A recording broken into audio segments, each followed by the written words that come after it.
Hey, what's up, YouTube? This is D Digital. I'm a producer from Michigan. This is the start of my new YouTube channel, Super D Digitals.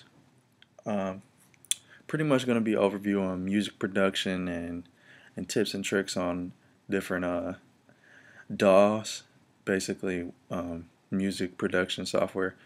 Um, it'll mainly be coming from Pro Tools 9, Reason 5.0, and Logic 9. And I might throw a couple Fruity Loops 10 tutorials or tips and tricks in there as well.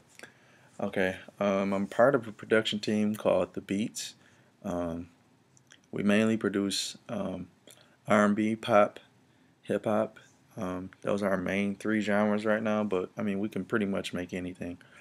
Um, right now, it's comprised of me and my partner, RB7. You can check us out on Twitter at The Beats or whatever, the little symbol.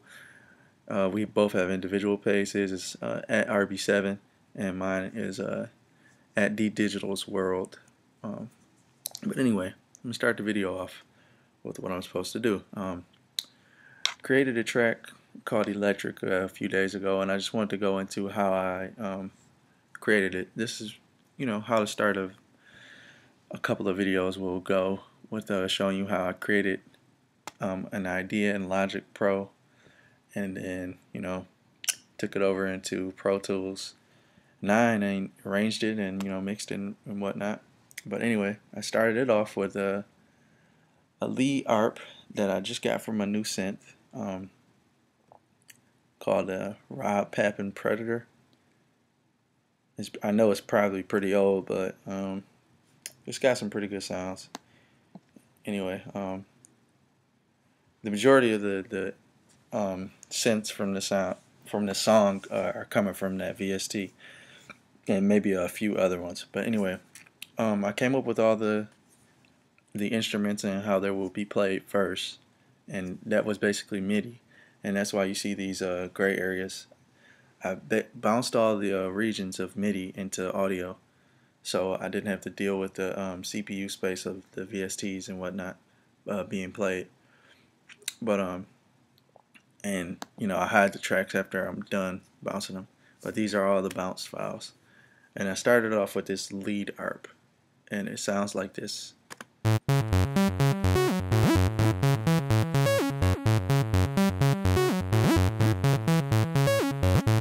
So that's what I started the track off with, and I gradually added what I wanted. Came up with the drum pattern. It's pretty simple, kind of like an urban pop feel to it. I bring in the kick and the snare.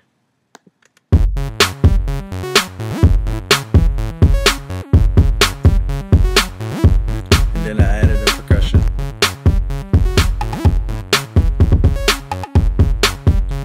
And a reverb snare.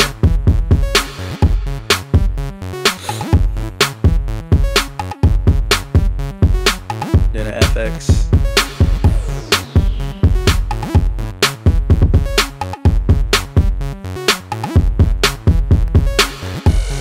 Another FX adds some more dynamics. Hi-hat. And this is basically how I want the hook to sound. I'll start after the loop.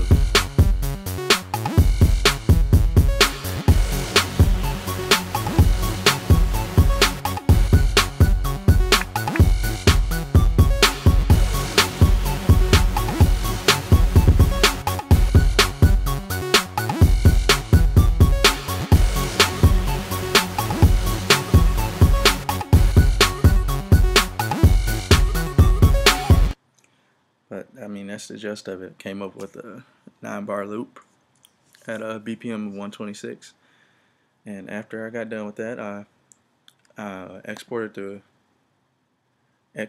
the audio tracks. And this is a great feature in Logic Pro. I know this, you can do this in Fruity Loops as well, but I'm a Reason head as well, but you can't do this in Reason. You have to solo and mute every individual sound that you want to be bounced. But in this particular DAW, Logic 9 allows you to bounce all the files at once with one click, which is pretty good.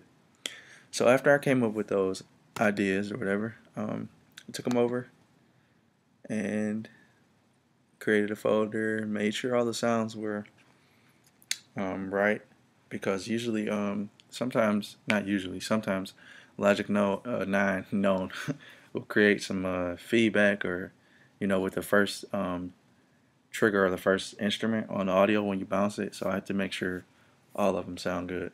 But anyway, created a Pro Tools session, and I'm working with a Pro Tools 9 HD. I'm doing all my mixing and arranging in Pro Tools 9 just because I think it sounds a lot better.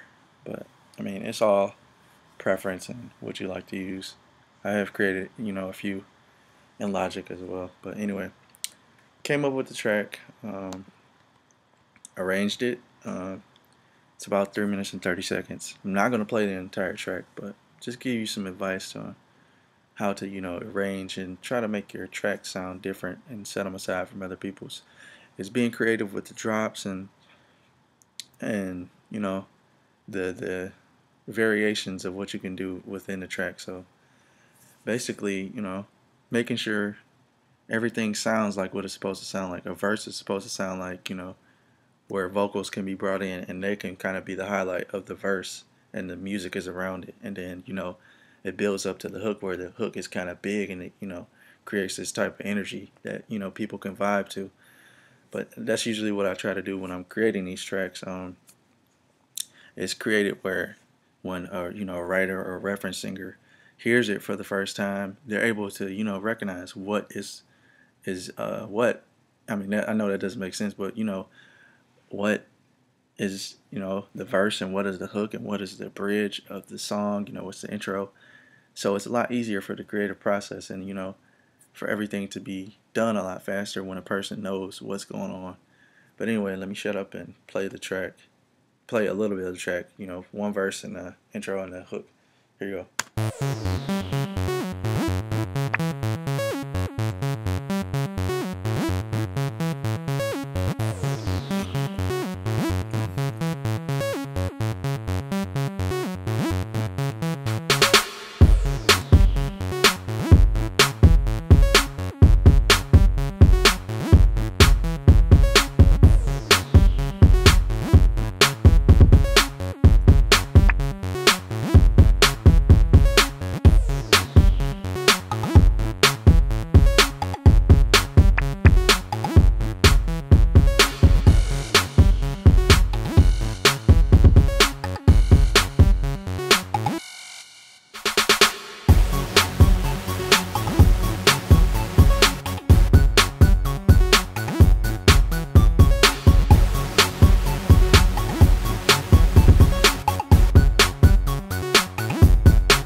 But yeah, that's the gist. When I do the verses, I kind of try to make the first one, simple or whatever, and then when I keep building the verses and go into the bridge, I change up a lot, so it's not the same. The verses are always different. But anyway, that's the end of this. That's how I get down with the Logic and Pro Tools. Didn't do much mixing on this particular end of Pro Tools because the majority of the things were already, sounding good, and I did a little bit of the mixing in Logic, so I didn't have to change anything. It's not complete, the mix is not final, but it's the way I want it to sound when I'm going to send it out to a reference singer or a writer or someone to get a song done to this. But anyway, thanks for watching. Please rate, comment, and subscribe. And got any questions, just hit me up on the message thing on YouTube. And that is the end. D Digital is out.